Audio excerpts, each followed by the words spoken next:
chosen one. Listen carefully. Heaven saw what you did when no one else noticed. The moment you chose obedience over comfort, the atmosphere shifted. The unseen realm paused. Angels leaned closer. It wasn't just a small decision you made, it was a declaration that echoed in eternity. You did what few would do. You obeyed when no one was watching. You could have taken the easy road, but something in your spirit said, no. You could have chosen what was convenient, but instead, you chose what was holy. That single act of surrender rewrote the narrative of your future. Heaven marked the moment your will aligned with God's. You thought no one cared, but all of heaven took note. Your obedience cost you something, didn't it? You felt the sting of misunderstanding, the ache of loneliness, the silence that followed your yes. You wondered if it was worth it. You questioned if anyone saw the sacrifices you made, but the truth is, heaven saw every single one. While others celebrated comfort, you carried the weight of obedience, and that weight became worship. And in that secret place, when you whispered, God, I still trust you, even when everything inside you wanted to walk away. Something powerful happened. The darkness that tried to break you only revealed the strength that was hidden within you. You didn't just obey, you overcame. The Word of God declares in the book of Deuteronomy, chapter 28, verse 2, all these blessings will come on you and accompany you if you obey the Lord your God. That's what's happening now. Blessings are not chasing you because you asked for them, they're chasing you because your obedience demanded it. The very act of obedience you thought might cost you everything is the same act that has opened the gates of heaven over you. You planted in tears, but you will reap in joy. Look around you, something is shifting. The peace that doesn't make sense, the quiet confidence rising in your heart, it's not random. It's divine confirmation. God is responding to your faithfulness. Every door that once refused to open is now preparing to swing wide. The same God who asked you to wait is now commanding things to move in your favor. You were never meant to stay hidden forever. Obedience hid you for a season, but now obedience is the reason you'll be revealed. You endured the wilderness not to die there, but to prove that you could be trusted with Canaan. Heaven could not elevate you until your heart had learned to obey in silence. But now, the silence has ended. Chosen one, God has been watching closely. He saw when you forgave what others would have fought. He saw when you prayed for those who betrayed you. He saw when you stayed pure in a world that applauds compromise. You didn't do it for applause, you did it because you love Him. That's why heaven's response is about to overwhelm you. Do you feel that subtle peace that rests on your spirit right now? That's heaven's nod of approval. You did the right thing, and God is rewarding you not just with blessings, but with alignment. You're walking into prepared places, divine timing and favor that no man can block. The very moments that broke you will now become testimonies that bless others. So stand tall. Lift your head. You didn't miss out, you were being set apart. What you thought was rejection was redirection. What looked like delay was divine preservation. You're about to witness how God turns private obedience into public favor. The time of questioning is over. You don't need to doubt anymore whether you made the right choice. The answer is already written across your life. Obedience always wins. And though the reward may not appear in the form you expected, it's coming in the form you truly need. Now take a deep breath. Feel that peace. That's your confirmation. You are walking into a season where obedience pays back with interest. Heaven is aligning resources, people, and opportunities that will affirm your faithfulness.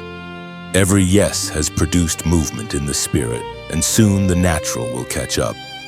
Before this message closes, take this as your prophetic sign. Heaven is proud of your obedience. What you did in secret is about to be celebrated in the open. And when it happens, Remember, it wasn't luck. It was your yes. If this message speaks to your spirit, let it be known.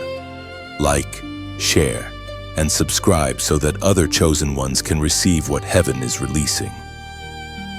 And as a prophetic act of faith, comment the number 777 below. It symbolizes divine completion, the fullness of God's reward manifesting in your life right now. Chosen one, the cost of your obedience was not small. Every time you said yes to God, something in your life felt like it broke.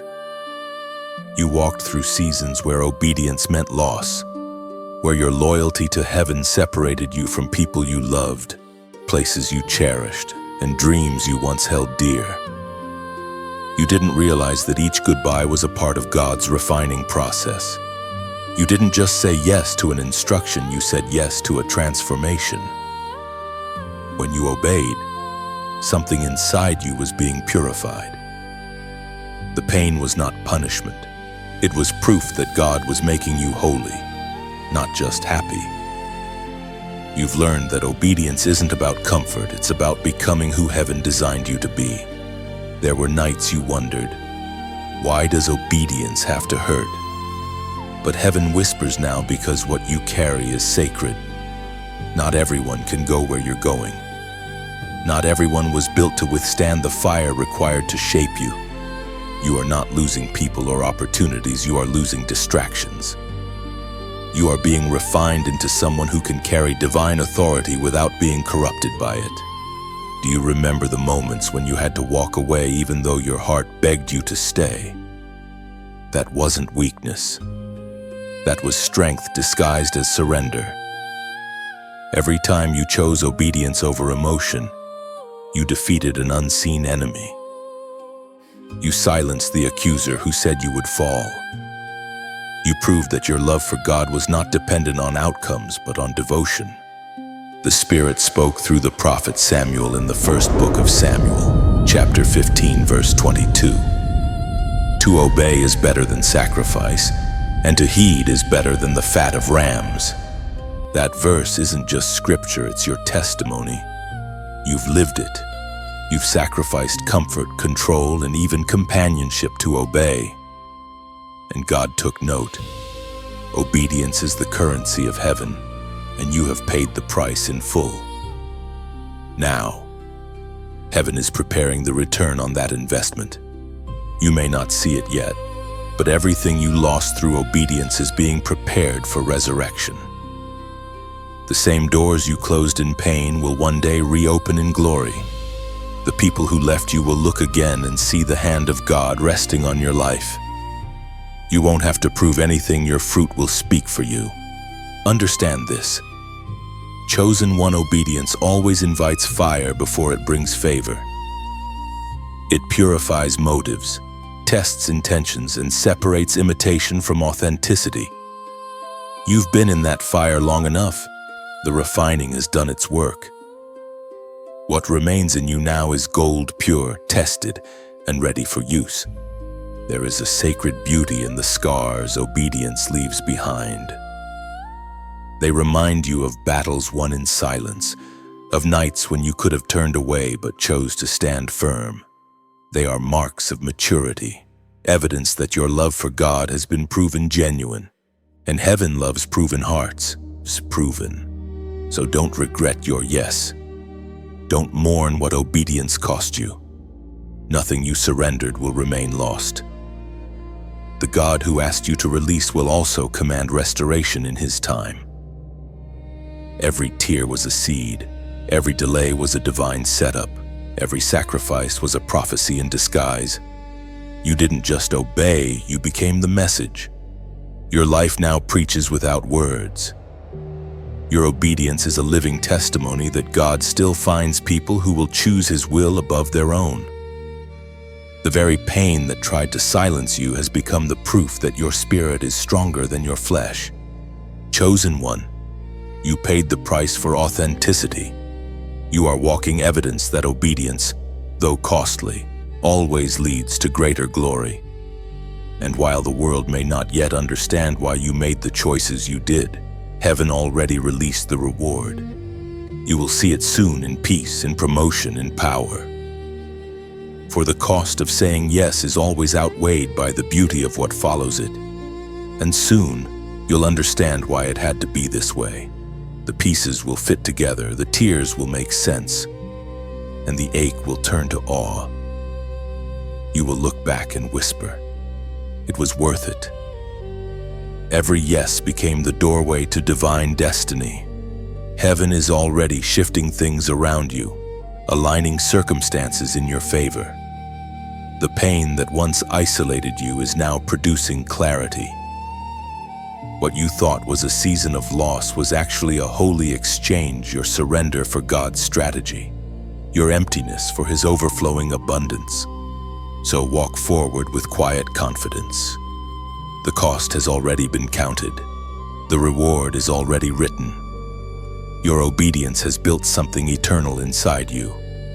The waiting is over, and what's next will carry the fragrance of glory, proof that obedience never fails. Chosen one, the silence was never abandonment, it was a test. You asked God, "Where are you?" and heaven answered with stillness. What you didn't understand then is that divine silence is not the same as divine absence. Heaven does not ignore, heaven observes. When everything grew quiet, heaven was listening closer than ever before. There were nights when your prayers echoed back to you, and mornings where the air felt heavy with unanswered questions. You wanted to hear His voice so badly, but all you got was quiet. Yet, in that quiet, your faith matured. You stopped needing constant reassurance and started walking by conviction. You became a warrior trained in stillness. God wasn't ignoring you. He was fortifying you. The silence became the forge where your dependence on feelings was broken and your trust in His word was built.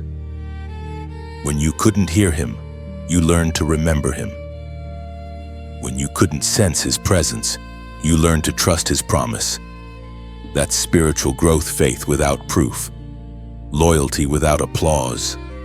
The ancient words recorded in the book of Lamentations, chapter 3, verse 25. Remind us the Lord is good to those whose hope is in Him, to the one who seeks Him. That verse describes your story perfectly. The silence was God's strategy to make you seek deeper, not out of fear, but out of love.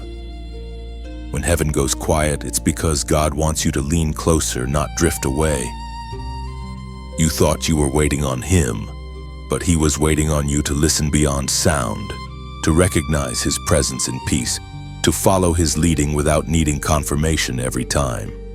Chosen one, your stillness was not wasted. You were being refined, tuned, and strengthened. Every moment you stayed faithful when heaven was silent became a line in your spiritual resume. God can trust you now because you don't need noise to stay near. You know how to stand firm in the quiet. The silence taught you how to hear God with your heart, not your ears. It taught you to discern His movement even when you can't trace His hand. That's why you can walk in calm authority now, because silence built strength that sound never could. And now, the time of stillness is ending. Heaven is ready to speak again. The same voice that once felt far will soon become familiar. The whisper will return as a word, and that word will carry instruction. But this time, you'll be able to discern it instantly, because your obedience was trained in the quiet. So when you look back on that silent season, don't call it abandonment, call it alignment. Don't call it delay, call it design. You weren't being ignored, you were being instructed in a higher way. Heaven's quiet classroom produced a warrior who no longer panics when God pauses. If this word confirms what you've lived through, make your declaration of faith below. Comment, "I waited well." Say it because that's your truth. You didn't give up in the silence. You grew in it. You didn't rush God. You trusted Him. And now, heaven is about to reward those who waited well. The silence was never empty. It was full of purpose. and you are now walking into its reward. When you write, "I waited well," you're not just typing words, you're testifying, or you're saying, "I didn't quit when it was quiet. I didn't let the silence define me. I trusted God even when I couldn't trace Him." Heaven honors that kind of patience. Waiting well means you grew in faith, not frustration. To say "I waited well" is to declare victory over anxiety and fear. It means you didn't allow impatience to make you move prematurely. You trusted the timing of a faithful God who never arrives late. Every moment of your waiting became worship, proof that your heart stayed aligned even when your mind wrestled. When you declare "I waited well," you agree with heaven's rhythm. You're acknowledging that your delay was a design, not a denial. It means you chose to trust process over pressure, to believe that what's forming in silence will speak louder than anything you could have forced into being. So write it boldly, "I waited well." Let heaven see your maturity. Let hell see your endurance. You are no longer the same person who entered the silence. You've been refined, recalibrated, and rewarded. The waiting shaped you into someone trustworthy with answered prayers. And now, the sound of fulfillment is drawing near. When you type "I waited well," you're releasing faith into motion. You're declaring that patience was not weakness but wisdom. It tells heaven, "I trusted you through silence, and I'm ready for sound." Every word becomes agreement with divine timing. Your waiting has spoken, and heaven is now answering. Chosen one, there was a night when you almost gave up. The weight of everything pressed on you so heavily that you wondered if obedience was worth it. You looked at your life and saw no visible reward, only weariness, loneliness, and delay. Your strength was fading, and the silence felt endless. You whispered to God, "I can't do this anymore." Yet even in that moment, heaven did not turn away. Angels stood guard that night. You didn't see them, but they were there, hovering, protecting, holding you together when your will was unraveling. While your body lay still, your spirit was wrestling, and heaven refused to let darkness win. The enemy saw your exhaustion and thought you would surrender. But God had already written endurance into your soul. You didn't know it, but even your tears were weapons. Every sob became a declaration, "I still believe." In that moment, God wasn't testing your strength, He was revealing it. You thought your breaking point was the end, but it was actually the threshold. The night you almost gave up became the night heaven wrote your next chapter. Your pain wasn't proof of abandonment. It was evidence of transition. Something inside you was being reborn. There's a mystery about nights like that. When you walk through them, they feel endless, like time itself is punishing you. Yet those are the moments when heaven is closest. The silence that felt so cruel was actually God's hand holding you steady. He didn't speak because His presence was already the answer. You were being carried through what you didn't have the words to pray for. The Word of God reminds us of this truth in the book of Psalms, chapter 30, verse 5. Weeping may endure for a night, but joy comes in the morning. That morning always comes, even if slowly. The same night that tried to destroy you will become the testimony that defines you. You'll realize later that the night didn't break you, it built you. You'll see that the pain had a purpose, and the tears were not wasted. They watered the roots of your resilience. Chosen one. Heaven saw every battle you fought behind closed doors. You stood when others would have fallen. You praised when there was nothing left to sing about. You prayed when every answer felt delayed. That's why the morning light is finding you now. The breaking of dawn is not just symbolic, it's spiritual. Something is shifting. The fatigue you felt was not failure, it was transformation. Like a seed pressing through the soil, your spirit was breaking through limits. It was never about surviving the night, it was about emerging from it stronger. You had to face darkness to learn the power of light within you. Now, the night no longer frightens you because you've seen who you become in the dark. Do you remember those moments when hope seemed too fragile to hold? Even then, God whispered to your heart not with words but with peace. A strange peace that made no sense. One that simply said, "You're still mine." That peace was his signature on your soul, the reminder that he never left you, not for a second. Chosen one. That night was your turning point. Every tear was recorded, every ache accounted for, every silent prayer heard. You walked through the valley of despair, but you did not stay there. The same valley that once threatened to bury you has now become the ground from which your strength grows. Now, when you look back, don't see failure, see faithfulness. The night didn't win. You did. You survived what others could not. And that survival is your anointing. It's the mark that proves you've been in the fire and didn't burn, that you've walked through storms and didn't drown. That kind of endurance can't be taught, it's birthed. So rest now. Chosen one.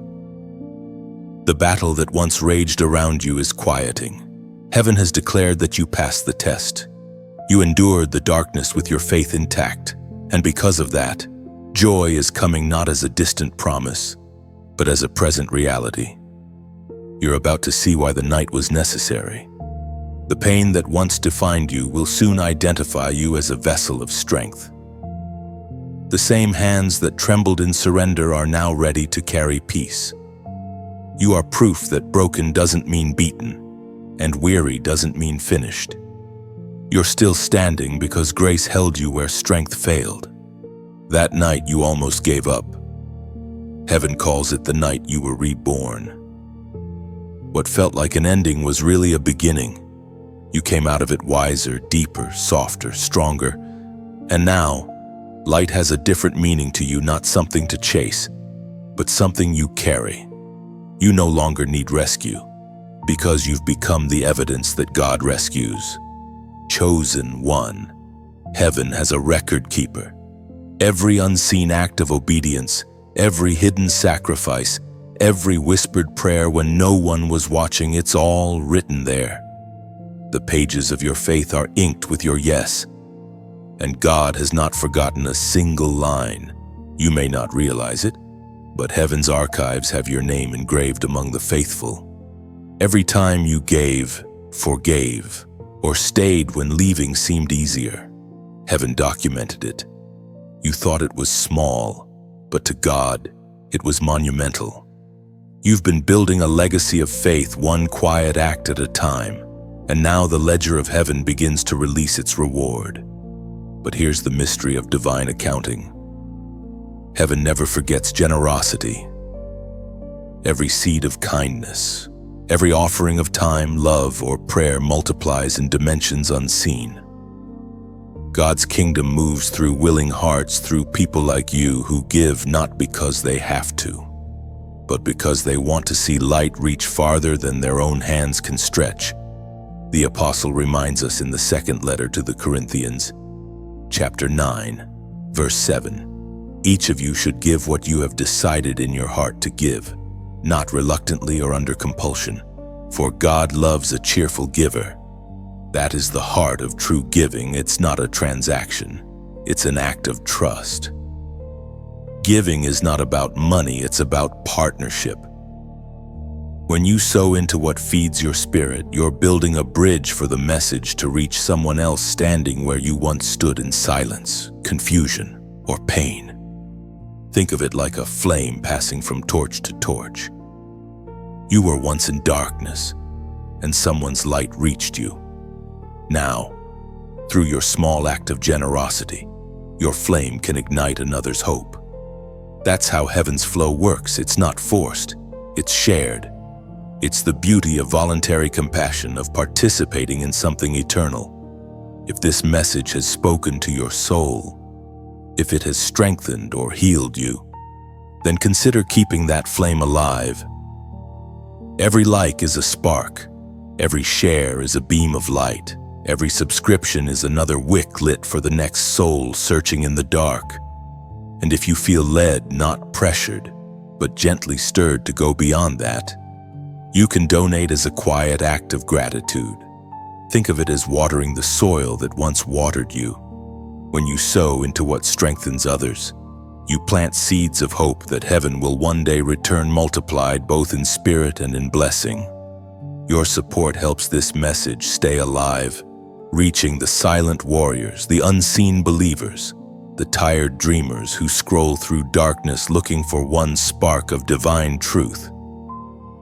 When you give, you're not funding a system, you're fueling a movement of light.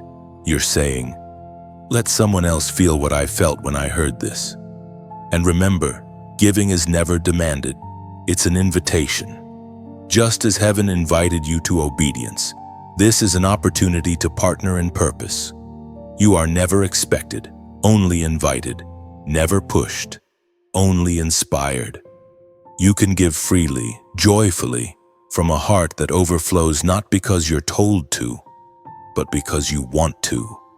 Like a river that flows willingly, your generosity carries life wherever it moves. That's how heaven measures greatness, not in amount, but in intention. So if your heart stirs to keep this message flowing, do so in love. Like, share, subscribe, and if your spirit whispers, give freely, quietly, from the overflow. No gift is too small when it carries the fragrance of faith. Your offering, whether it's time, prayer, or support, is sacred because it's willing. Chosen one, this isn't about charity, it's about connection. It's about the shared mission of spreading the light that healed you. Every act of generosity becomes another verse in heaven's book under your name. One day, when the record keeper reads it aloud, you will see how your giving changed lives you never met. Because what you give in love never leaves your life. It travels like light through glass, bending, reflecting, returning brighter than before. You are not buying a blessing. You are building bridges for blessings to reach others. And that, chosen one, is the purest form of worship. When you choose to give, you're not just extending your hand. You're extending heaven's reach. What flows from you becomes a living stream of grace, touching people you may never meet. The smallest act of kindness today can become someone's answered prayer tomorrow. That's the quiet miracle generosity performs. And as your heart opens, heaven mirrors it. Blessings begin to circle back in ways you don't expect, peace in storms, strength in weakness, provision in places you never imagined.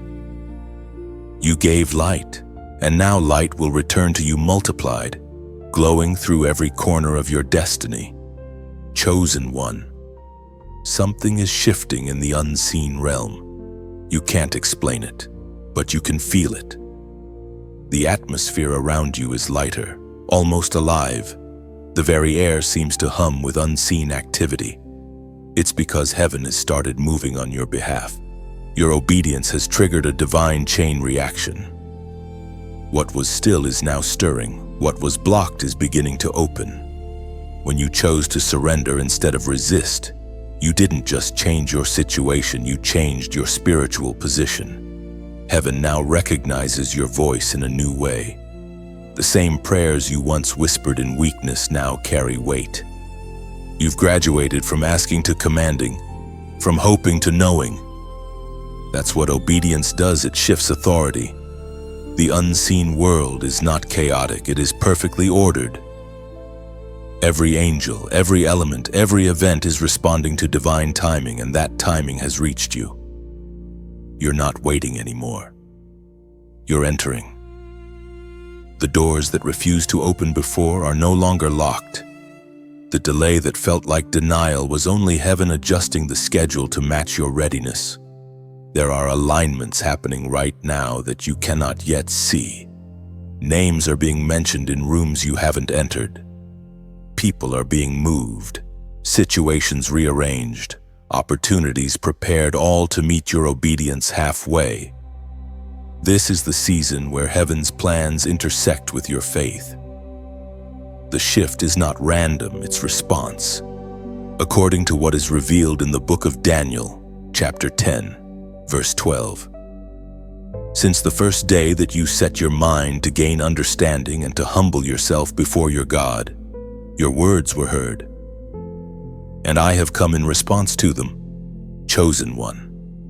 Your words were heard, even when you thought your prayers disappeared into silence. Heaven was already in motion. Angels were dispatched the moment you surrendered. You may not have seen the movement, but the resistance you felt was proof that something powerful was already underway. The opposition wasn't punishment, it was confirmation that heaven's courier was on the way. You've entered what can only be described as divine synchronization. Things that once worked against you are now working for you. Delays are transforming into direction. What was withheld is now being released. God is not simply changing your surroundings. He's shifting the spiritual landscape around your name.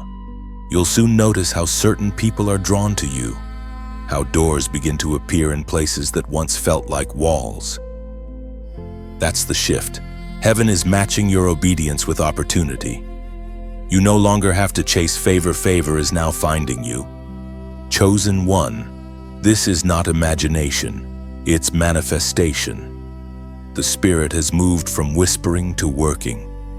You've entered the zone where things begin to align without explanation. Your peace will become your sign. The same silence that once tested you will now precede divine announcements. When the atmosphere grows still again, it will not be because God is distant, it will be because He's delivering. This is your confirmation. The shift isn't coming, it's here, and everything connected to your name is being recalibrated for blessing. What you sowed in obedience, you will reap in overflow. Don't be surprised when favor finds you suddenly. Heaven doesn't work slowly, it works strategically. Chosen one, remain steady. Don't rush what's unfolding. Let it breathe. Miracles need space to manifest. What's aligning now is bigger than one answered prayer. It's a system of blessings forming around your future. Your obedience didn't just move one thing. It set heaven's entire mechanism in motion. The realm of promise has opened, and you are standing beneath the window of release. You'll look back soon and realize nothing was wasted. Every pause, every tear, every prayer was preparation for this divine moment of movement. And when that confirmation comes, when you see the proof that heaven is shifted, stand in awe, not in surprise. This is what happens when a heart aligns with the will of God. You have caused heaven to move. Now, as a prophetic act of faith and agreement with this word, comment the number 444 below. This number represents divine alignment, the foundation of stability, the confirmation that heaven and earth are in agreement concerning you. When you write it, you're declaring, I'm aligned with the shift. It's not superstition, it's symbol. It's a statement that says, I know heaven has moved and I'm moving with it. When you type 444, you are not just entering numbers, you're declaring divine alignment. You're saying, heaven's timing and my obedience now walk together. It's a silent handshake between your faith and God's movement. Each 444 becomes a symbol of stability, a reminder that what once felt uncertain is now anchored in divine order. Heaven recognizes your agreement and releases grace to sustain the shift. Chosen one, you have entered the season of prophetic compensation, the moment where everything lost through obedience begins to return. Not as it was, but multiplied. You thought obedience cost you too much, but God was only making space. When you gave up what you couldn't keep, heaven prepared what you could never earn. There is a spiritual law that cannot be broken. Nothing surrendered in faith ever disappears. It transforms. The friendships, opportunities, and seasons that seemed gone were not removed. They were replanted in better soil. God never wastes pain, and He never ignores sacrifice. Your obedience has matured into a seed of restoration. Every delay, every denial, every moment you felt overlooked was not subtraction. It was divine recalibration. God was adjusting your harvest to match the purity of your heart. What was taken prematurely would have broken you. What's coming now will bless you without burden. You are not being compensated for loss. You are being rewarded for endurance. Do you remember those moments when you cried and said, "God, this isn't fair"? Heaven heard that. Every word you spoke in sincerity was gathered like drops of rain into a divine reservoir. And now, that reservoir is full. The floodgates are beginning to open, not just for provision, but for redemption. The voice of God thundered in the book of Joel, chapter 2, verse 25. "I will restore to you the years that the locust has eaten." This promise isn't poetic, it's prophetic. It means that time itself bows to divine restoration. You didn't lose years, you invested them. Every year you thought was wasted will return to you in accelerated form. God is compressing blessing into the space that once held delay. Chosen one. Prophetic compensation doesn't just return what was lost, it upgrades it. You might have lost peace, but what's returning is purpose. You might have lost relationships, but what's returning is alignment. You might have lost resources, but what's returning is abundance accompanied by wisdom. Heaven never restores to the old measure. It always multiplies. There is movement even now around your name. God is revisiting the seasons that seemed empty and rewriting their endings. The prayers you thought were ignored are being retrieved from heaven's archives.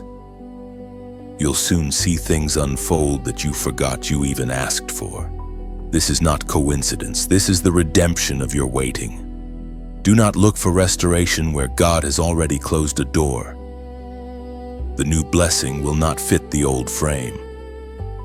God's restoration doesn't mean returning to what was, it means elevation into what will be. He restores forward, never backward. That's why He had to remove certain things before He could replace them. The places where you once experienced lack will soon overflow. The very areas where you struggled to believe will become testimonies others will cling to. Your faith wasn't wasted, it was recorded. Heaven remembers every yes you gave through tears. That record has now become your receipt for reward. Chosen one, your obedience became currency in heaven's economy, and God always pays with interest.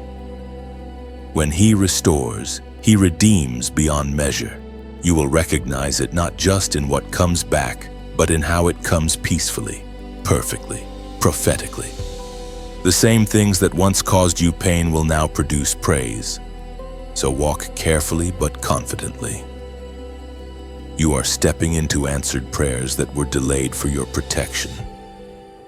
The weight of what's coming requires the strength you built in the waiting.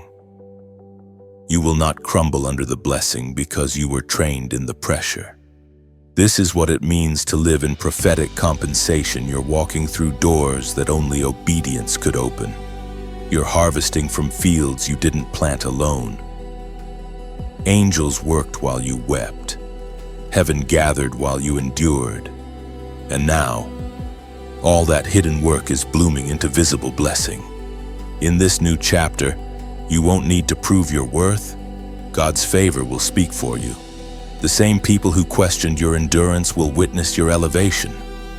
They will see that your silence was not weakness. It was faith under construction. Chosen one, your story is shifting from loss to legacy. Every tear has been translated into testimony.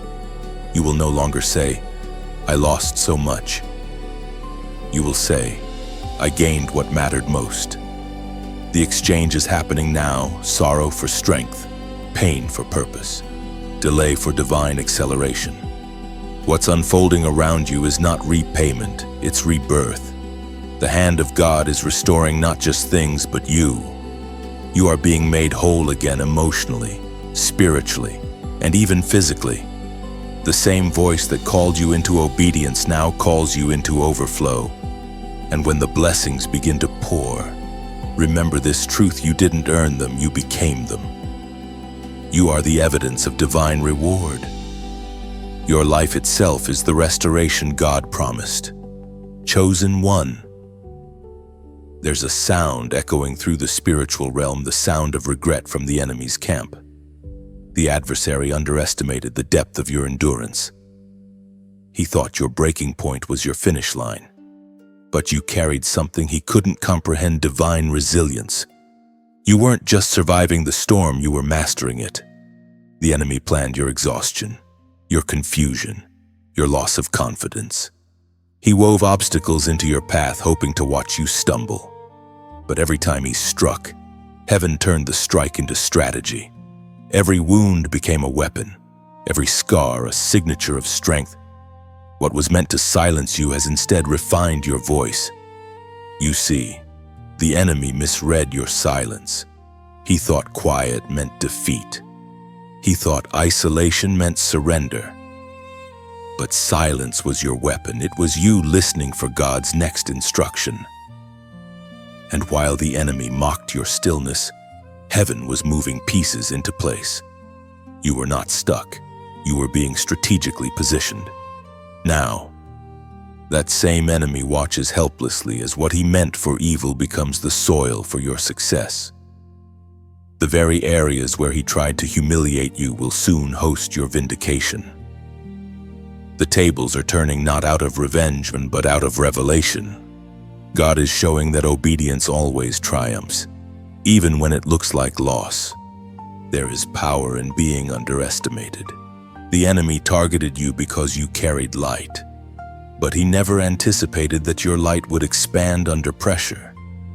He threw shadows at you, but he forgot one thing. Light is never afraid of darkness. Darkness exists only to reveal how brightly you can shine. We find in the Gospel of Luke, chapter 10, verse 19.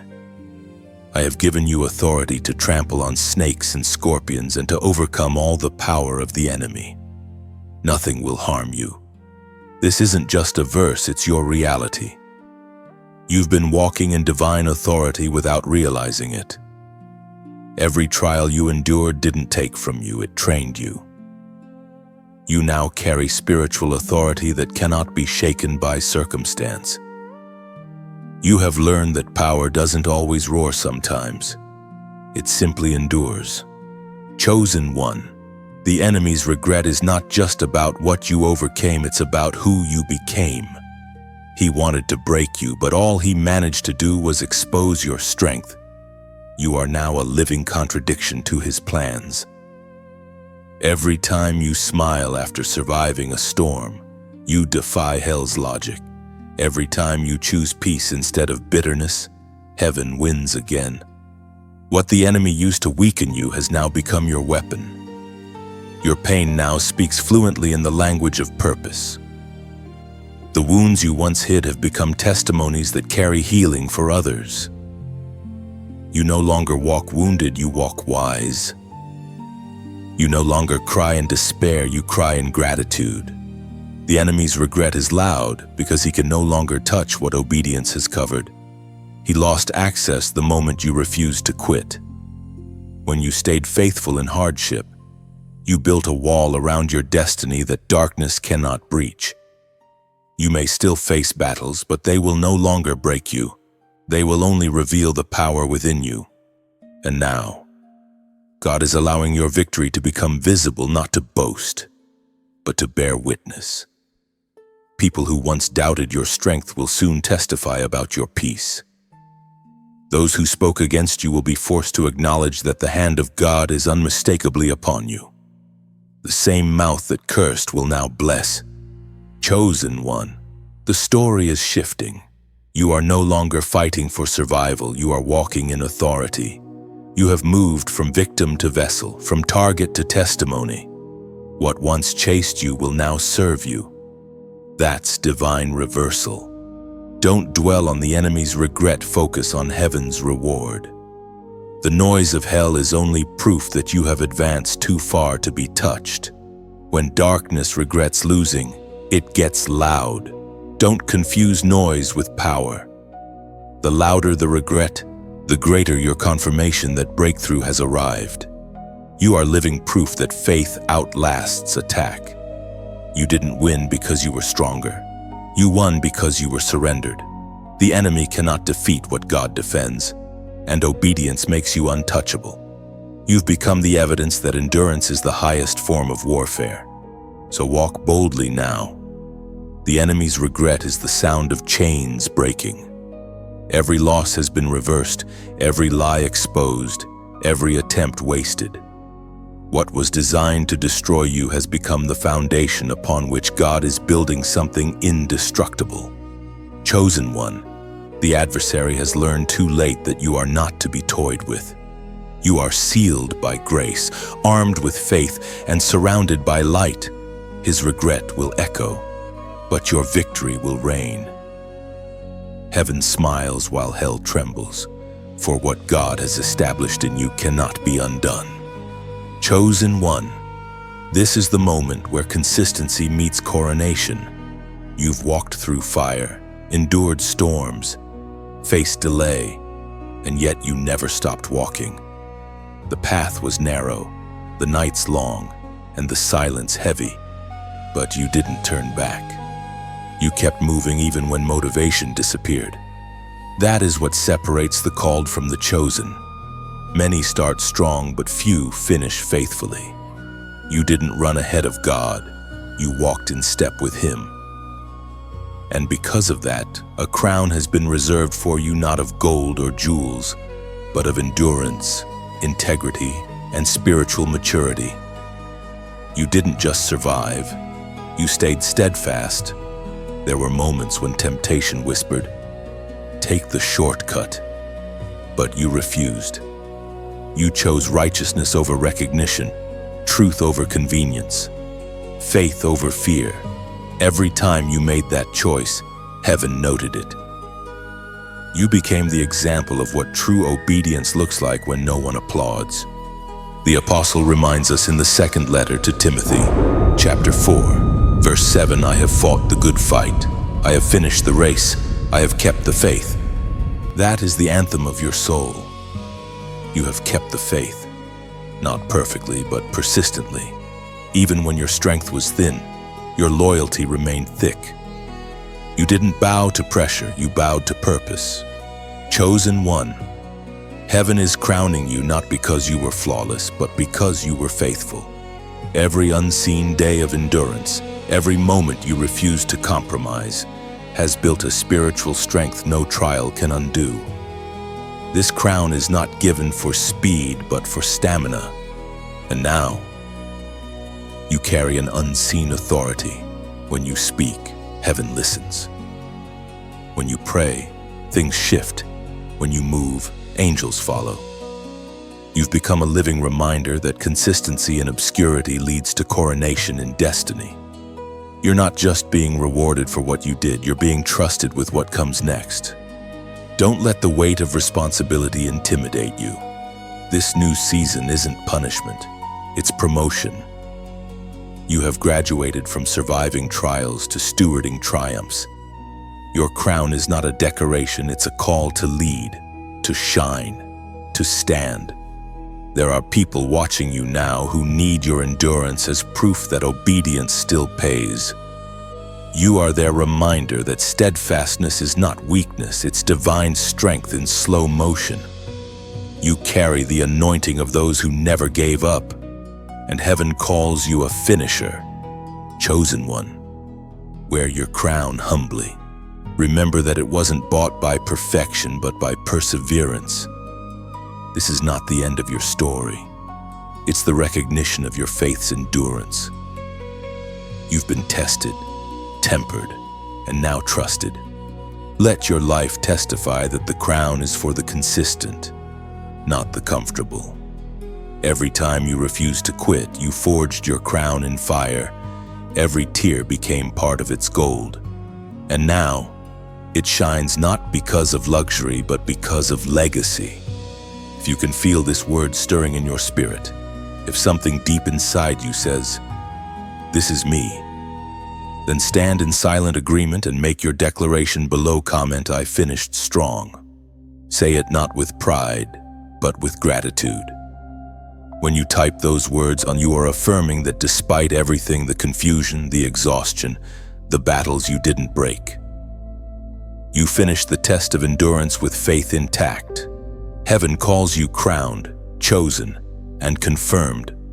Let "I finished strong" become your reminder that you are not defined by what you endured, but by how you endured it. You did not quit when quitting was easiest. You completed what others abandoned. That is the heart of a true warrior of God. When you type "I finished strong," you are making a declaration to heaven and to yourself.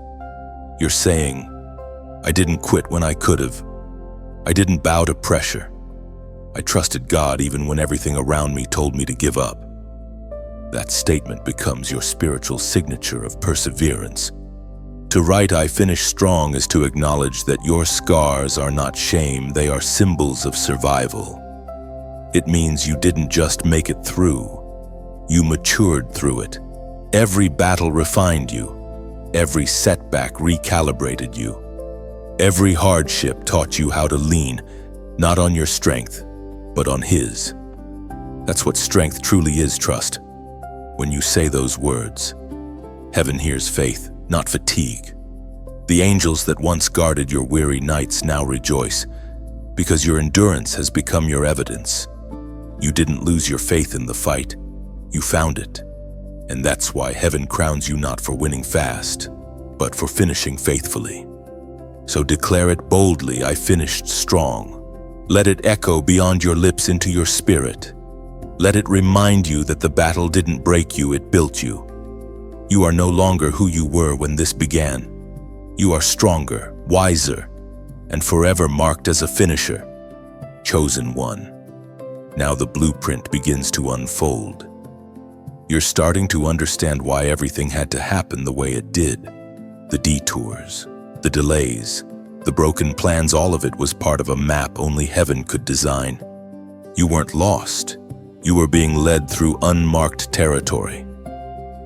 Every twist was divine geometry, aligning you with destiny's coordinates. There were seasons when you looked at your life and said, "God, this doesn't make sense." But sense was never the goal, faith was. God wasn't trying to explain Himself. He was trying to expand you. The blueprint of your life is bigger than logic. It's written in invisible ink, only revealed under the heat of testing. Only visible when you choose to trust. Each delay was a line being drawn. Each disappointment, another piece of the design. Heaven was sketching with your obedience, shaping beauty out of confusion. You weren't wandering, you were walking through the masterpiece before it was complete. As Jesus Himself declared in the Gospel of John, chapter 13, verse 7, "You do not realize now what I am doing, but later you will understand." Chosen one, later has arrived. The understanding is unfolding. The scattered pieces are forming a picture you can finally recognize. What once looked like shattered glass is becoming a stained glass window. Every broken piece now glowing with purpose. You are the art heaven has been crafting in. And now, as the blueprint opens, God is revealing connections you didn't know existed. The pain that felt random was the path to preparation. The closed doors were protecting your alignment. The people who walked away made room for those appointed to stay. What felt like detour was destiny's shortest route. When you step back and look again, you'll see the perfect balance, your losses creating room for greater gain. Your waiting building the patience to carry what's coming. You'll see that every no was really a divine redirection, every delay a divine defense. The plan was perfect all along. You just hadn't seen the full canvas yet. Chosen one, what you're standing in right now is not confusion, it's construction. God is still painting. Don't step out of the frame. Stay still long enough for him to finish what he started. The parts that still feel unfinished are where the brightest colors will emerge. And if this message stirs something deep inside you, if you feel that quiet realization that your life has been divinely mapped, then you are already walking in the unfolding blueprint. You've learned to trust the strokes even when you can't see the image. That's faith in its highest form. Every like, every share, every subscription is like pressing your fingerprint onto this masterpiece. It says, "This spoke to me, let it reach someone else who's standing in confusion." You never know who's waiting on the other side of your simple act of agreement.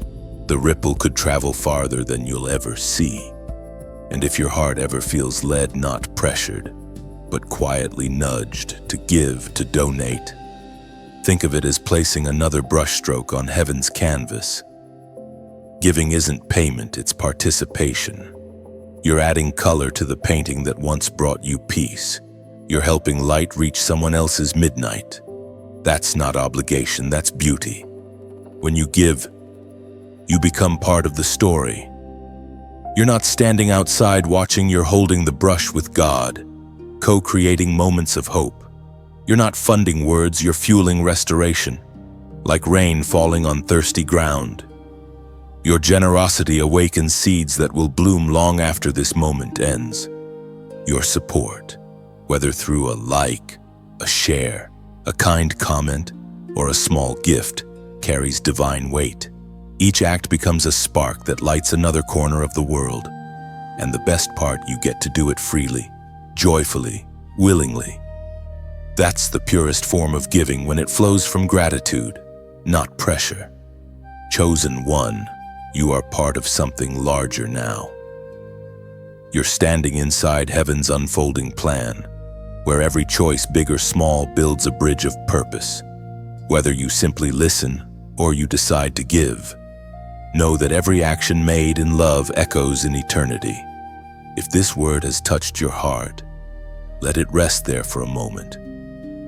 Whisper a thank you for every delay that became direction, every no that became protection, every hidden thread that now makes sense. And when you're ready, like, share, subscribe, give if you feel led. Do it not because you must, but because you can. Because generosity is another way to say, I see the masterpiece now, and I want someone else to see it too. The divine blueprint is unfolding, and you are one of its most beautiful lines. Chosen one. The time of recognition and reversal has begun. You're stepping into the season where everything that once hid you will now reveal you. The years of being unseen were not neglect, they were nurture. God hid you, not to diminish you, but to develop you away from the noise that would have distorted your growth. You are like a seed planted deep in soil, covered, unseen, and forgotten by those who only value what's visible. Yet beneath that hidden surface, roots were forming. Strength was stretching in silence. Your foundation was being built in darkness, so that when light came, you would not crumble under its weight. Now the light is shifting. Heaven is lifting the veil. The same people who overlooked you will soon see what obedience has produced. You won't need to announce it, your fruit will speak. This is not about revenge, it's about revelation. God is revealing the purpose behind your pain. Recognition is not coming because you demanded it. It's coming because you're ready for it. God could not display you before your heart was healed. He waited until humility became your language, until obedience became your instinct. Now, your life itself is becoming a testimony, proof that God still exalts the faithful. The ancient words recorded in the book of Proverbs, chapter 22, verse 29 remind us, "Do you see a man diligent in his work? He will stand before kings. He will not stand before obscure men. Chosen one, your diligence is being remembered. Heaven is orchestrating introductions, opportunities, and invitations that only obedience could open. You won't have to fight for attention. Divine favor will draw the right eyes to you. What was once delayed is now being displayed. But with recognition comes reversal. The narratives written against you are being rewritten. Every false accusation, every whispered doubt, every misjudgment, they are all losing power. God Himself is editing your story. The words spoken to belittle you will become platforms to elevate you. What once disqualified you will now distinguish you. There's something beautiful about divine reversal. It doesn't erase the past, it redeems it. You'll find that the same roads that once led to disappointment will now guide you to destiny. The same environments that rejected you will now request you. What was once shame is now showcase. This is how God works. He flips the story without bitterness, restores your name without vengeance, and elevates you without ego. He turns what was meant to break you into what will build others. You become the embodiment of grace in motion, a walking reminder that God never forgets His promises. Chosen one, you must prepare your heart for recognition with the same humility you carried in obscurity. Fame without foundation becomes a fall, but favor built on faith becomes forever. Stay grounded.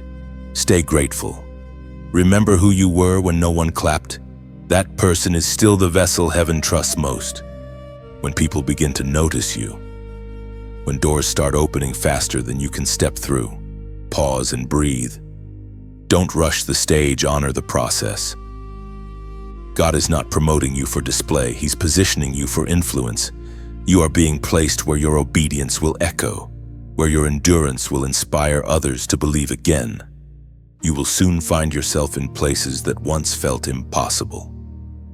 Tables where your name was never mentioned will now have a seat waiting for you.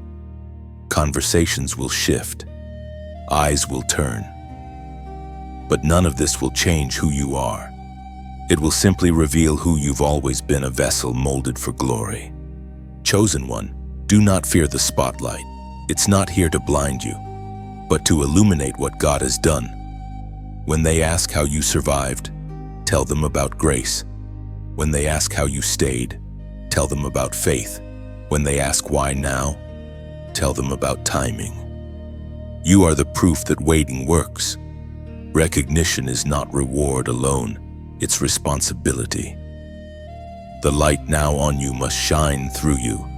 You are called to reflect, not to absorb. The glory must pass through your hands, not stop in them. That's how heaven ensures the blessing remains pure. So walk humbly, but walk boldly. You have nothing to prove, your endurance already did that. You have nothing to chase, what belongs to you is already aligning. Stand tall, smile softly, and know this truth: what once overlooked you will now overflow toward you. The reversal has begun. Heaven is rewriting your story in front of those who once misread it. And when the final chapter unfolds, your name will no longer be associated with pain, but with promise. That is the beauty of divine justice. It restores without bitterness. It honors without pride, and it fulfills without fail. Chosen one, there are doors that only obedience can open.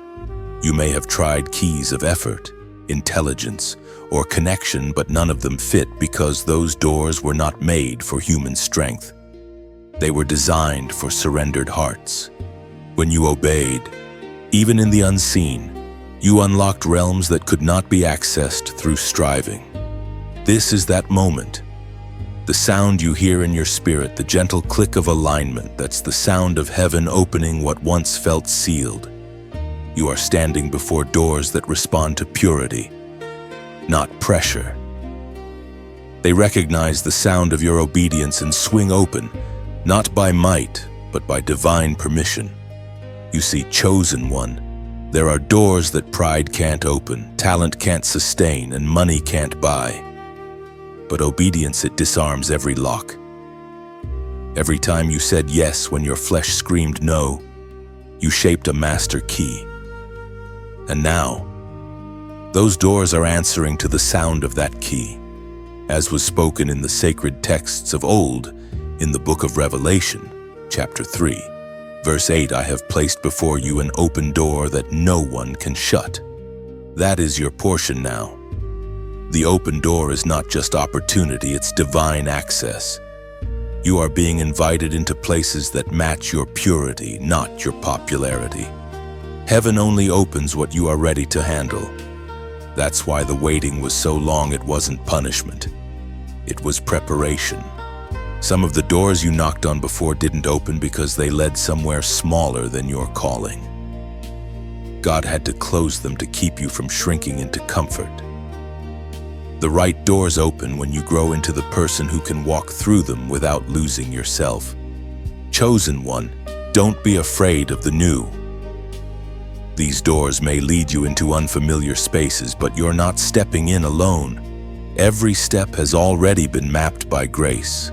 The rooms you're about to enter will carry divine assignments, people to heal, truths to reveal, atmospheres to shift.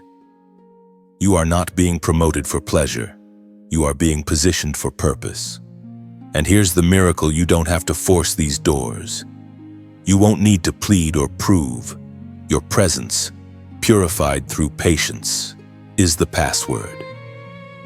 You are now walking into places where your name has already been whispered in prayer by those who don't even know you yet. There's no competition at this level. The door God opens for you is marked with your fingerprint. No one else can claim it. You don't have to rush. Walk through it with peace, with grace, with gratitude. The same God who opened it will teach you how to carry it. The enemy may try to distract you with imitation doors, quick opportunities that promise gain without growth. But you'll know the real one by the peace that guards it. The authentic doors never demand compromise.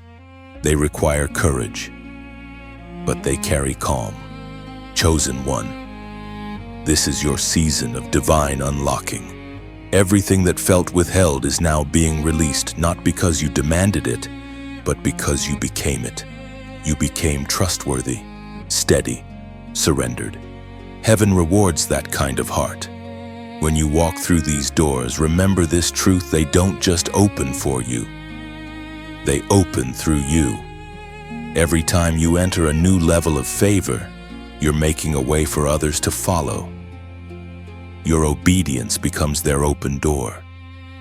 That's how heaven multiplies miracles. Now pause, breathe. Sense the stillness before the next step. The door is open, and what's waiting on the other side will make every sacrifice worth it. Step forward not with fear, but with faith. This is not just an opportunity, it's a divine invitation. And if you can feel that truth resonating in your spirit right now, if something inside you says, "That door is mine," then mark this moment as sacred agreement. Comment the number 555 below. It represents divine change, grace multiplied, and the transition from waiting to walking. When you write it, you're declaring, "I step through my open door with faith." It's a prophetic act, a whisper to heaven saying, "I'm ready." When you type 555, you're not typing digits, you're declaring transition. You're saying, "I embrace the new chapter God has opened for me." It's your symbolic step through the door that obedience unlocked. Each 555 carries the vibration of movement, of grace multiplied, and favor unfolding. It says, "I'm not resisting change, I'm walking with it." You're aligning with heaven's rhythm, not fighting it. So write it with conviction. 555 as a sign that you trust where God is leading. The waiting is over, and the walking has begun. Your open door has your name carved into it. Chosen one, the mantle is being placed upon your shoulders. You are being trusted with more because you have proven faithful with little. Heaven does not release authority to the untested. Power without purity destroys. But you have allowed God to purify you through obedience, pain, and patience. Now, you are being mantled for more influence, more responsibility, more impact. You are not being elevated for comfort, but for calling. Every lesson you learned in private is about to be required in public. Every hidden struggle was a rehearsal for leadership. The same valleys that shaped your humility will now safeguard your authority. God is not giving you a platform, He is giving you a purpose to fulfill. When heaven places a mantle, it doesn't just represent favor, it represents function. It means you are now carrying something beyond yourself. You've moved from praying for breakthrough to becoming the instrument of breakthrough for others. The mantle isn't light, but it fits perfectly because it was measured in your wilderness. We are reminded through the writings of the first book of Kings, chapter 19, verse 19. Elijah went up to Elisha and threw his cloak around him. That moment wasn't symbolic, it was sacred. It represented inheritance, continuity, and trust. In the same way, heaven has thrown its cloak over you. The weight you feel is not pressure. It's purpose resting upon your shoulders. You are carrying something generational. The anointing you now walk in didn't start with you, it continues through you. Chosen one. You have been prepared for this through every disappointment and delay. The mantle doesn't rest on the perfect. It rests on the available. It seeks the ones who stayed when others scattered, who kept praying when the fire seemed to fade. You are one of those few. That is why the mantle recognizes you. It has been waiting for your yes. You may feel the weight of new responsibility, but don't fear it. That heaviness is holy. It's a reminder that what you carry requires reverence. You're stepping into assignments that will stretch you, but grace will meet you there. You are not being burdened, you are being trusted. When God mantles you, He doesn't just increase your influence, He expands your compassion. You will begin to feel others' pain differently, see need with new clarity, and respond with supernatural empathy. This is what happens when heaven partners with humanity. You begin to mirror the Father's heart. Chosen one, there will be moments when you'll want to step back and say, I'm not ready for this. But heaven already knows your capacity. You were never chosen because of your strength, you were chosen because of your surrender. God equips as He calls. Every tool, every word, every ounce of wisdom will be given in due time. This mantle doesn't elevate you above others, it anchors you beneath them. You are called to serve, not to shine. The greater the calling, the deeper the humility required. The higher the platform, the lower your posture must remain. Leadership in God's kingdom is not about being seen, it's about being poured out. The anointing resting on you will attract both warfare and wonder. Some will recognize it and honor it, others will misunderstand it. But don't explain yourself. You weren't chosen for approval, you were chosen for assignment. Let your fruit be your defense, your consistency your message. Your chosen one. The mantle carries legacy. You are part of a chain of faith stretching across generations, men and women who said yes when it cost them everything. Their obedience paved the road you now walk on, and your obedience will pave the next. The mantle doesn't end with you, it multiplies through you. Guard this mantle. Don't trade it for comfort or compromise. Keep it wrapped in prayer and humility. The moment pride touches the anointing, it cracks. But when humility guards it, it glows brighter. You are not just carrying a blessing, you are carrying a trust. So walk carefully but confidently. Speak when God says speak, and stay silent when He whispers wait. Move with grace.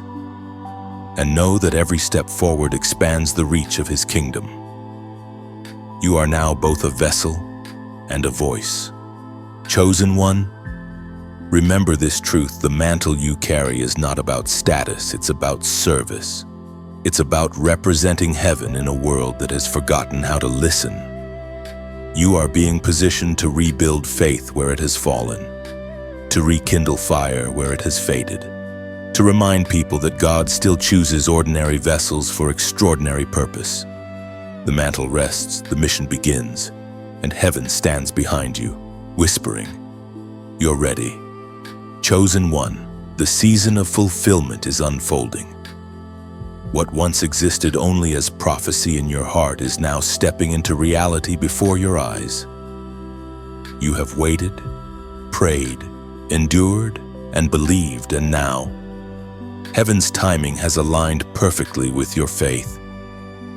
This is the moment when words once whispered begin to take shape in the physical. There is a rhythm to divine fulfillment. It rarely happens all at once. It unfolds like dawn. First a soft glow on the horizon, then a gradual brightening, until finally the full light breaks through. You are in that in-between moment where shadows are fading and light is rising. Don't mistake the slow glow for delay, it's precision. The promises God spoke over your life were never forgotten. They were being prepared, refined, and positioned to arrive in the right season. You had to grow into them. Prophecy matures as character matures. What you are walking into now isn't random, it's the harvest of every hidden yes you've ever given. Heaven speaks clearly through the words in the book of Habakkuk, chapter 2, verse 3. For the vision is yet for an appointed time. Though it tarry, wait for it, because it will surely come. It will not delay. You have reached that appointed time. The vision is no longer just a promise, it's becoming provision. What once lived in your spirit will soon live in your hands. You are standing in the threshold where faith turns into evidence. Chosen one, there were days when you thought the prophecy had expired, when hope felt thin and time felt cruel. But God's word doesn't have an expiration date, it has an activation moment. Every delay you faced was tied to divine preparation. The things you thought you lost were never gone, they were simply waiting for the right moment to meet you again. Stronger and more complete. Fulfillment doesn't come to the impatient, it comes to the prepared.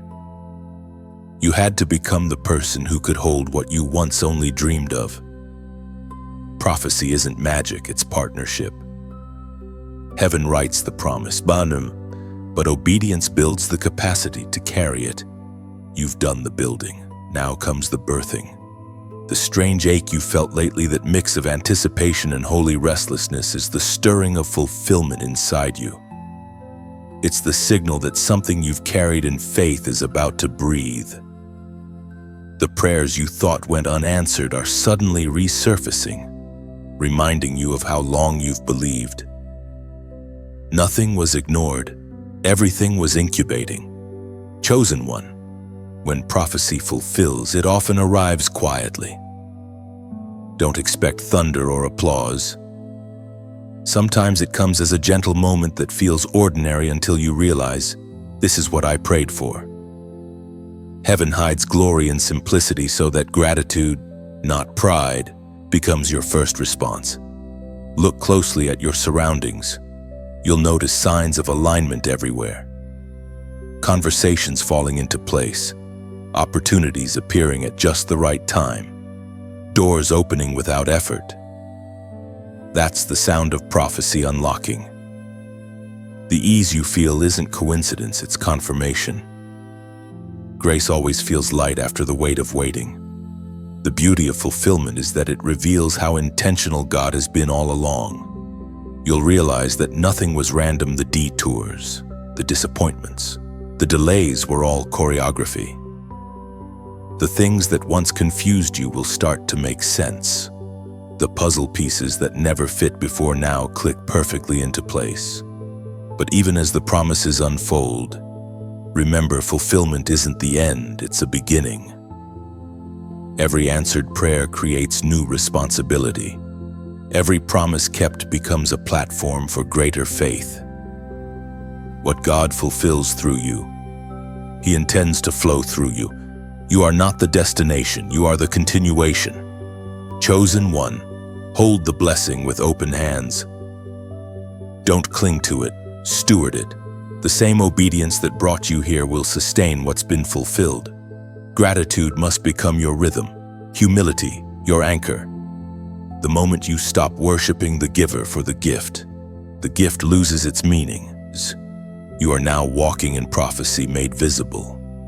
But don't forget, fulfillment is not for pride, it's for purpose. God fulfills promises not to prove He can, but to remind the world that He's still faithful. Your life is now His living prophecy, His evidence to the watching world that obedience still brings reward. Chosen one, you have stepped into the surely of God, the season where maybe becomes manifestation. Let peace settle over you. You don't have to chase anymore. What was meant for you has arrived right on time. Stand in it, breathe it in, and whisper with gratitude, it was worth the wait. Chosen one, heaven is commissioning you now as a beacon. You have walked through refining fire and come out radiant. You've endured nights that would have broken many, yet here you stand brighter, softer, stronger. God didn't just save you from darkness, He shaped you into light itself. Now your story is no longer for survival, it's for service. You are being sent as living proof that obedience still brings glory. The weight you once carried becomes warmth for others. Where you once stumbled, others will now find their path. That's the beauty of divine transformation. You become the very hope you once prayed for. The light within you isn't meant to remain hidden. You were never designed to flicker quietly in the corner. You were formed to illuminate. Every scar you carry reflects heaven's mercy. Every lesson learned in silence is now a lantern for someone still walking through the valley. You are God's message wrapped in human form. According to what is written in the Gospel of Matthew, chapter 5, verse 16, let your light so shine before men that they may see your good works and glorify your Father in heaven. Chosen one, that is your assignment, to shine, not to boast, but to bless, to live in such a way that your peace preaches louder than words. You are the mirror through which heaven chooses to reveal its kindness. The mission isn't about attention, it's about reflection. And now, as you walk forward, your light becomes a call to others. It says, if God could restore me, He can restore you. It whispers, you are not too far gone, you are not forgotten, and you are not finished. The world needs that light, your light raw, honest, and full of grace. If this message has touched your spirit, if it feels like the echo of your own journey, then let this be a sacred moment. When you like, when you share, when you comment, you are not promoting a video, you are passing a flame. You are extending light to a soul still searching in the shadows. Each click is a candle. Each share is a sunrise. Each comment is a spark that reminds heaven you are still listening. You are helping to send this light farther than one voice could ever reach alone. That's not an obligation. That's partnership. You and heaven together, lighting the way for someone else. And if your heart ever feels stirred to give, to donate, let it come from that same sacred place. Not because you must, but because your spirit whispers, I want to keep this fire burning. Think of it as adding oil to the lamp that once guided you. It's not payment, it's participation. You're helping light find another weary traveler. This is how light multiplies, not through force, but through freedom. You give, not to earn blessing, but because you have become one. Every seed you sow in love becomes a flame in someone else's night. That is how heaven moves quietly, willingly, through hearts that choose. So like this, if it glows with truth in you, share it if it reminded you that obedience still matters. Comment below if your heart says, "I see the light, and I will carry it." Subscribe if you want to walk with this voice of faith again. And if your heart moves you, donate not because of pressure, but because generosity is just another form of worship. Chosen one. Every small act of kindness you release returns multiplied. Heaven keeps record not of amount, but of affection. God smiles not at the gesture itself, but at the purity behind it. When your giving flows from gratitude, it becomes eternal. You are not giving to a person, you are giving through a purpose. You are sowing into light. And that light will travel places your feet never could. Homes, hearts, moments where someone's breaking will become believing again. This is how revival begins, not with noise, but with gentle, consistent light. You are part of that movement now. You are carrying flame in human form. So wherever you go, keep shining. Let your obedience keep glowing through every action, through every choice, through every act of generosity and grace. Chosen one, your light is not fragile, it is fierce. It carries the warmth of every trial you've endured and the glow of every promise God has fulfilled. Share it freely, live it boldly, and let heaven handle the rest. Because when you shine, heaven doesn't just notice, it responds. And remember, chosen one, every spark you release becomes part of a constellation only heaven can see. Each act of faith, each word of kindness, each quiet offering adds light to eternity's sky. Keep shining, keep sowing, keep loving. Your glow will guide others home long after you've passed by. Chosen one, every blessing carries a responsibility. What you hold now is not just reward, it is trust. Heaven has watched you endure storms, rise from silence, and carry the weight of obedience. Now that the season of overflow has come, another test begins, the test of stewardship. How you carry increase determines whether it will multiply or fade. The final test is never lack, it is abundance. It is easy to seek God when you have nothing, but harder to remember Him when your hands are full. The question is not whether you will receive, but whether you will remain faithful after receiving. Heaven does not measure success by what you gather, but by what you guard. You are now entering a stage where your influence will grow. People will look to you. Words will matter more, and your example will echo beyond your sight. This is where wisdom becomes more valuable than talent. God didn't bless you just to elevate you. He blessed you to entrust you. The more He gives, the more He calls you to guard it with grace. As was written in the Gospel of Luke, chapter 12, verse 48, "To whom much is given, much will be required." Chosen one, this truth anchors your next steps. The blessings you carry are not trophies, they are tools. They were never meant to sit on display, but to be used in service. You've been anointed not to shine alone, but to ignite others. Heaven increases those who pour, not those who preserve. Stewardship is the art of remembering who the true owner is. Everything you have, peace, purpose, provision, flows from a source greater than you. The more you acknowledge that truth, the longer the flow continues. Gratitude keeps the river clear. Pride builds dams. The moment you believe the blessing is yours to control, it begins to slip away. Chosen one, God is watching how you handle your expansion. The opportunities arriving now are not random, they are training for dominion. The positions, the influence, the increase, they're invitations to reflect heaven's nature on earth. You are being trusted to show what abundance looks like when it's managed by humility. Your next challenge will not be surviving storms, but navigating success. Prosperity without purpose becomes poison. If your blessing ever becomes about self rather than service, it loses the fragrance of heaven. But when you use it to build, heal, and bless others, it becomes worship. You will soon feel a pull, a quiet reminder to remain anchored. That is the Spirit guarding your heart from pride. The more visible your blessing becomes, the more invisible your humility must stay. That's how you protect the anointing, by never forgetting who carried you when you had nothing. The final test of stewardship is learning to release what you've received.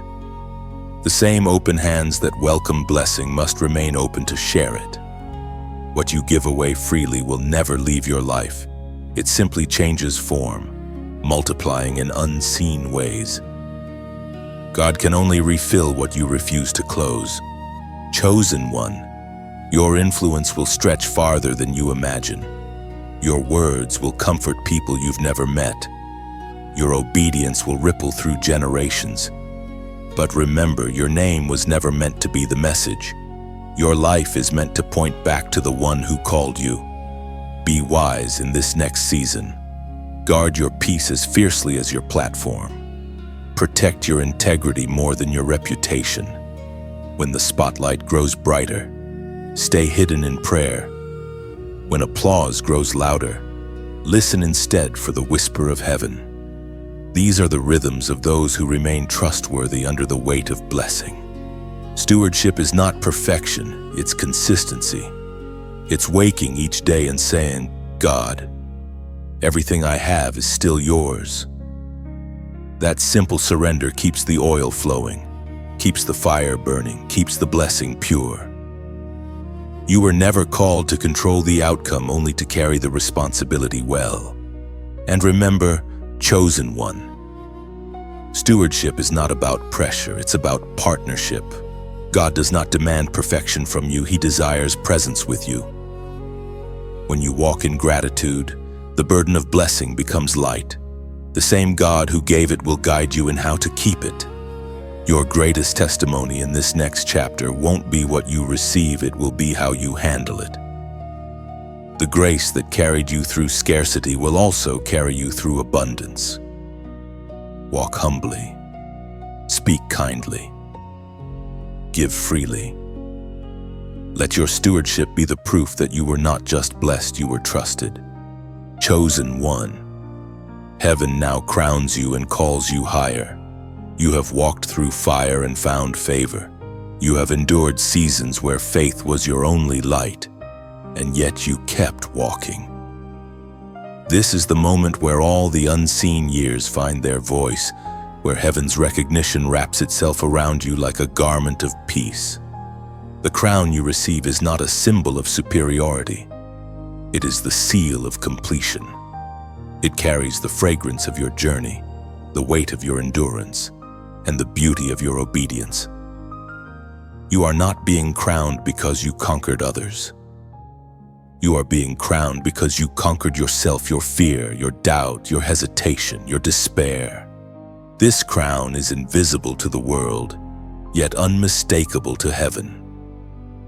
It shines through your peace, your kindness, your wisdom, and your steadiness. It is made of the very moments when you chose faith over fear, forgiveness over resentment, and truth over compromise. You wear it not upon your head, but within your heart. It was proclaimed in the first letter of Peter, chapter 5, verse 4. And when the chief shepherd appears, you will receive the crown of glory that will never fade away. Chosen one, that crown is not temporary. It cannot rust, break, or be taken. It represents eternal reward, a divine acknowledgement that your faith endured. You've proven trustworthy in small things, and now heaven entrusts you with more. But remember, the crown is not the end, it's the beginning of a new kind of service. To be crowned by heaven means to be commissioned anew. It means that God now releases you into greater assignments. Your reward is not to rest, it is to rise. Your crown is your calling elevated, your mission refined. You are being sent as a carrier of wisdom, as a vessel of mercy, as a voice of truth. The crown does not remove the weight of the world from your shoulders. It gives you the strength to carry it differently. What once burdened you will now become your platform to bless others. The same valleys that once tested your faith will now echo with your testimony. You will speak, and others will find courage. You will stand, and others will find balance. Chosen one, the higher the crown, the deeper the humility must grow. Glory without grace becomes hollow. You must wear this honor the way a tree wears fruit, not with pride, but with purpose. Let your crown remind you of who sustained you when you had nothing. Let it keep you close to the source of all strength. In this final chapter, heaven whispers not, "It is over," but it has begun. The completion of one journey marks the invitation to another. Crowns are not the end of obedience, they are the proof that obedience works. Every yes you ever gave was not just for this life, but for the one unfolding beyond sight. Your crown shines because it reflects eternity's light. It tells the unseen world that faith is never wasted, that surrender is never foolish, and that obedience is never forgotten. You are walking proof that the promises of God outlast the pain of process. The victory you carry is quiet but undeniable. So walk forward now, not as someone striving to earn favor, but as one already favored. You no longer have to chase affirmation. Heaven has already spoken your worth. Every step from here is not toward approval, but from it. You are sealed, chosen, crowned, and commissioned. Chosen one. This is not farewell, it is continuation. The same God who crowned you will keep guiding you. The same grace that lifted you will sustain you. And the same light that shines from within will continue to grow until it touches everything around you. You are never meant to blend in, you are meant to blaze. The crown you carry is not decoration, it is direction. It points the way forward toward purpose, toward peace, toward eternity. And as you walk, heaven walks with you. You are the chosen one, steadfast, crowned, and called higher. The journey doesn't end here, it expands. Your life is no longer about survival, but about shining. Go forward clothed in peace, wrapped in grace, carrying the sound of heaven's well done in your spirit.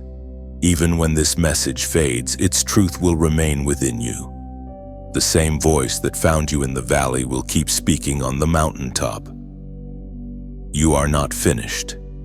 You are unfolding, becoming the melody of God's promise played through a willing heart. Carry this peace wherever you go. Let it be your compass when days blur and your comfort when nights return. Remember, you are heaven's continuation on earth, living proof that obedience blooms into everlasting light and love without end. Chosen one, if these words have stirred something deep within you, take a moment to breathe them in.